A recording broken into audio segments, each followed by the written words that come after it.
tendre Père, dans la guérison de ton serviteur et de sa délivrance de la mort, ton serviteur Ézéchias faisait cette prière et déclarait ceci. Seigneur, c'est par tes bontés qu'on jouit de la vie. C'est par elles que je respire encore. Tu me rétablis, tu me rends à la vie. Voici ce que ton serviteur avait déclaré. Nous bénissons ton Saint-Nom parce que c'est toi qui manifestes tes bontés. Et tes bontés, notre Dieu, nous donne, Seigneur, la vie. Et nous glorifions, Père éternel, ton Saint-Nom de ce que tu as encore manifesté tes bontés envers nous ce matin. Et nous voulons, notre Dieu, t'être reconnaissant. Que toute la gloire revienne à toi seul. Nous voici encore au devant de toi. Tu nous as rétablis et Seigneur, tu nous as rendu la vie. Pas pour que notre Dieu, nous jouissons seulement de tes bienfaits, mais que Seigneur, nous soyons toujours dans ta présence et écouter tes conseils par tes paroles que tu nous donnes chaque jour. Voici pourquoi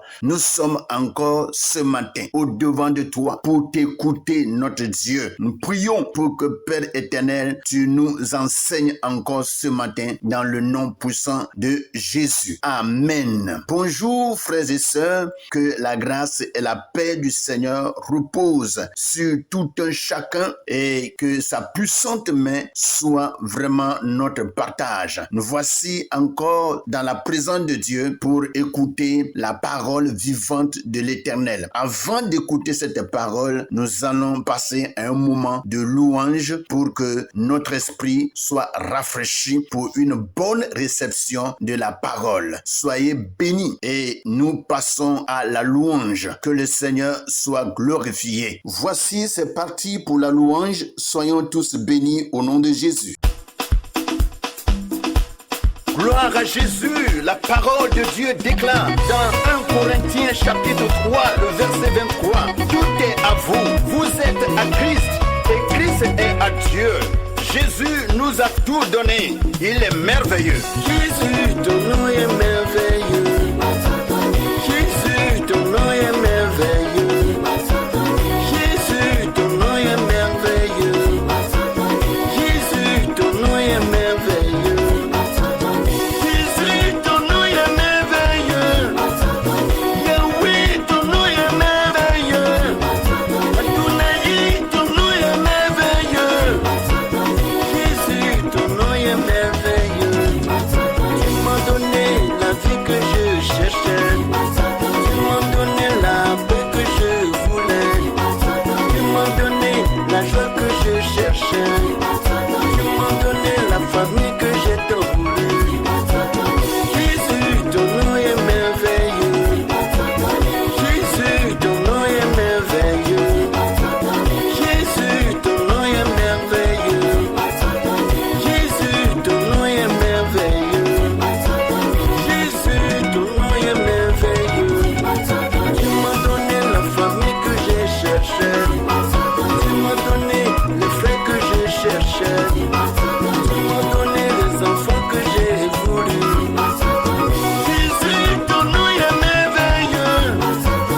Yahweh, ton nom est merveilleux. Adonai, ton nom est merveilleux. Jésus, ton nom est merveilleux. Jésus, ton nom est merveilleux. Bonjour frères et sœurs, que la grâce et la paix du Seigneur reposent sur chacun d'entre nous et je bénis le Seigneur pour la vie de tout un chacun ce matin. Je crois que Dieu a donné encore à chacun d'entre nous la respiration, le mouvement et l'être en nous accordant toute la santé nécessaire, l'énergie nécessaire pour que nous puissions être au devant de lui ce matin pour encore contempler sa gloire et recevoir de sa part recevoir des enseignements, des instructions, des leçons et des directives pour la continuité dans la marche avec lui au nom puissant de Jésus-Christ. Soyez bénis. Merci de ce que Dieu a permis à ce que tous nous soyons sur cette plateforme pour encore nous instruire et lire la parole de Dieu et tirer profit de cette parole pour la croissance de notre vie spirituelle. Soyez bénis au nom puissant de Jésus-Christ. Sans trop tarder, après la louange qui a préparé l'esprit de chacun, nous allons passer à la méditation du jour. J'invite chacun d'entre nous à prendre sa Bible dans le livre de Ecclésiaste chapitre 7 à partir du verset 13 au verset 15. Et je lis dans la version Louis II. Je crois que ce moment encore sera un moment béni pour tout un chacun. Il est écrit: regarde l'œuvre de Dieu, qui pourra redresser ce qu'il a courbé. Au jour du bonheur, sois heureux, et au jour du malheur, réfléchis. Dieu a fait l'un comme l'autre afin que l'homme ne découvre en rien ce qui sera après. J'ai vu tout cela pendant les jours de ma vanité. Il y a tel juste qui périt dans sa justice, et il y a tel méchant qui prolonge son existence dans la méchanceté. Voici ce que Louis II nous dit ce matin, et nous allons rapidement porter nos regards sur la version français courant et nous allons lire le même passage dans Ecclésiaste chapitre 7 à partir du verset 13 au verset 15. Il est écrit: considérons l'œuvre de Dieu. Ce qu'il a courbé, personne ne peut le redresser. Lorsque tout va bien, soyons heureux. Lorsque tout va mal, réfléchissons. Dieu envoie le bonheur ou le malheur de façon que nous ne sachions jamais ce qui va arriver. Durant ma fugitive existence, j'ai constaté que tout peut se produire. Un homme juste meurt à cause de son bon comportement et un homme mauvais continue à vivre grâce à sa méchanceté. Voici ce que le français courant nous dit. Nous allons rapidement profiter de ces deux versions pour méditer la parole de ce matin. J'invite chacun à retourner sur la version Louis II et nous allons lire le verset 13 de Ecclésiaste 7 pour commencer notre méditation. Regarde l'œuvre de Dieu, qui pourra redresser ce qui est courbé. Il y a lieu en réalité de contempler ce que le Seigneur fait dans notre vie chaque jour. Ici, Salomon dit: regarde l'œuvre de Dieu, c'est-à-dire porte un regard important sur tout ce que Dieu a accompli et accompli davantage dans ta vie et prends la chose au sérieux. Regarde l'œuvre de Dieu. Et il continue en disant: qui pourra redresser ce qu'il a courbé? Ce que en réalité Dieu a courbé, aucun homme au monde ne peut le redresser. Vous voyez, Noé a dit, lorsque il a fini de faire le bateau et qu'il a suivi les instructions que Dieu lui a données par rapport aux animaux qu'il doit mettre dans l'arche, il a dit que Dieu a fermé le bateau. Et lorsque la pluie a commencé et que l'eau s'est élevée et que les hommes ne peuvent plus supporter l'eau, ils ont commencé à nager vers l'arche et ils ont commencé à crier vers Noé. Et ils ont dit: Noé, ouvre-nous la porte. Noé a répondu et il a dit: ce que Dieu a fermé, personne ne peut ouvrir. Quand Dieu ferme, personne ne peut ouvrir. Et quand Dieu ouvre, personne ne peut fermer. Mes frères, des fois, lorsque Dieu fait certaines choses, l'homme l'homme, dans son intention, croit qu'il peut apporter une réparation. C'est pour cela, des fois, il y a des choses qui arrivent dans notre vie et on croit que par nos efforts, nous pouvons vraiment parvenir à régler le problème. Mais Dieu, lui, il a fait pour un but. Et comme des fois, nous ne savons pas le but pour lequel Dieu envoie certaines circonstances, certains problèmes dans notre vie, on se dit, non, comme on a la foi, on va intercéder et Dieu va vraiment régler le problème. Oui, c'est vrai. Lorsque nous prions avec foi, Dieu change beaucoup de circonstances, beaucoup de problèmes dans notre vie. Mais Dieu apporte des causes certaines fois pour régler quelque chose dans notre vie. Et c'est pour cela, des fois, il y a des gens qui, en réalité, nous sont chers et que nous aimons bien et qui meurent. Mais quand de telles personnes meurent, on commence à gêner, on commence à prier et on dit que ce dernier va ressusciter. Mais c'est Dieu qui a causé cela. Et comme nous ne le savons pas et que nous n'avons pas le discernement ni la révélation de ce qui s'est passé, on commence à s'évertuer, à prier et à faire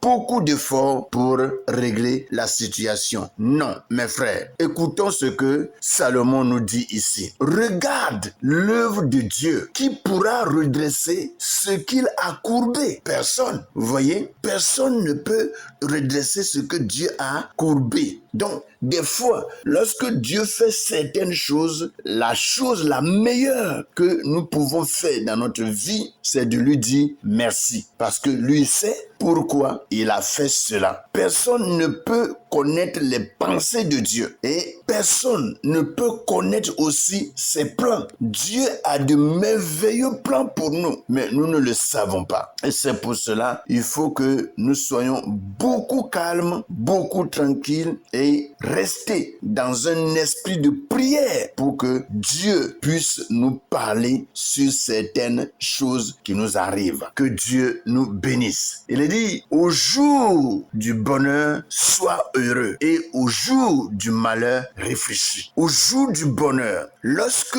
en réalité il y a le bonheur, l'homme doit se réjouir. L'homme doit être heureux parce que c'est un moment de joie. C'est un moment de réjouissance. C'est un moment d'égayer notre âme sans toutefois la souiller. Vous voyez, quand on dit égayer l'âme, ce n'est pas dans le péché, mais c'est dans la crainte de Dieu qu'on peut vraiment égayer l'âme. Donc, au jour du bonheur, il faut vraiment que l'homme soit content, que l'homme soit heureux. Mais lorsqu'il s'agit d'un jour de malheur, c'est des moments que Dieu nous donne pour que nous puissions réfléchir sur notre vie et que nous remettons notre esprit, notre âme et notre corps entre les mains du Seigneur. Et dit, Seigneur, toi seul, c'est pourquoi cette situation est arrivée. Donc, sache me consoler pour que je retrouve ma paix et que je retrouve ma joie. Alléluia. Voici en réalité ce qu'il y a lieu de faire lorsque des fois nous sommes dans le malheur. Mais très souvent, nous faisons mal. Lorsque le malheur frappe, on commence à maudire Dieu sur tous les plans et même à nous maudire, même le jour de notre naissance. Non, ce n'est pas la bonne manière de faire. Il faut en toutes choses remercier le Seigneur parce que il connaît toutes choses d'avance. Alléluia. Que vraiment le Seigneur nous bénisse ce matin. Gloire à Jésus. Donc, comme nous sommes en train de le lire, au jour du bonheur, sois heureux. Dieu ne refuse pas à ce qu'on se réjouisse lorsque il y a un bonheur. Mais le malheur, il faut réfléchir. Réfléchis sur ta vie. réfléchis. Il faut que tu commences à remettre ton esprit sur Dieu pour que le Seigneur puisse t'éclairer. Alléluia. Vous voyez, il dit, Dieu a fait l'un comme l'autre afin que l'homme ne découvre en rien ce qui sera après. Vous voyez, ce n'est pas vraiment toute chose que Dieu révèle à l'homme. C'est pas toute chose. Vous voyez, il y a quelqu'un qui peut dire que bon, lui, il reçoit des révélations. Mais des fois, Dieu ne révèle pas ce qui va se passer après notre mort. Jamais. Si en réalité, chacun sait ce qui va lui arriver après sa mort, chacun déjà va chercher à s'apprêter, à se mettre en règle avec Dieu. C'est pour cela, des fois, nous ne savons pas ces choses. Dieu ne nous a pas accordé cette grâce de voir d'avance ce qui va arriver après notre vie sur terre. Dieu nous a caché cela. Vous voyez? Et c'est pour cela, des fois, l'homme vit comme il veut et comme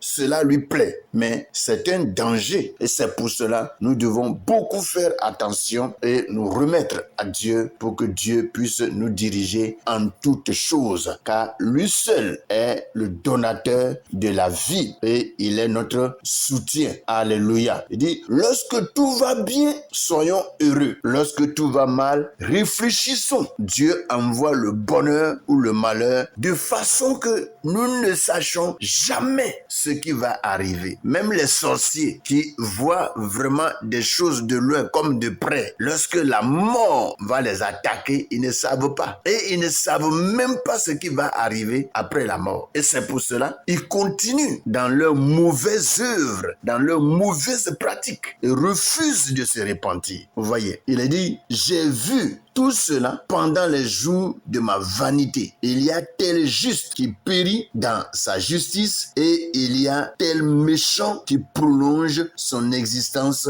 dans la méchanceté. Dans le français courant, durant ma fugitive existence, j'ai constaté que tout peut se produire. Un homme juste meurt à cause de son bon comportement et un homme mauvais continue à vivre grâce à sa méchanceté. Alléluia. Vous voyez, quand des fois les gens meurent, on croit que c'est parce que cette personne est tellement mauvaise que Dieu l'a frappé. C'est ce que l'homme voit tout de suite. Ou soit que quelque chose arrive à la personne. L'idée de ce qui est mauvais, c'est ça qui nous parvient. Mais ce qui est bon là ne nous parvient pas. Vous voyez? Et c'est pour cela l'homme doit vraiment demander à ce que le Seigneur intervienne dans ses pensées, dans sa manière de réfléchir. Sans cela, nous allons penser à des choses qui sont mauvaises. Dieu peut enlever quelqu'un qui a un bon comportement, quelqu'un qui vit selon sa volonté. Pour ne pas que l'âme de ce dernier se perde, Dieu peut tout de suite le prendre.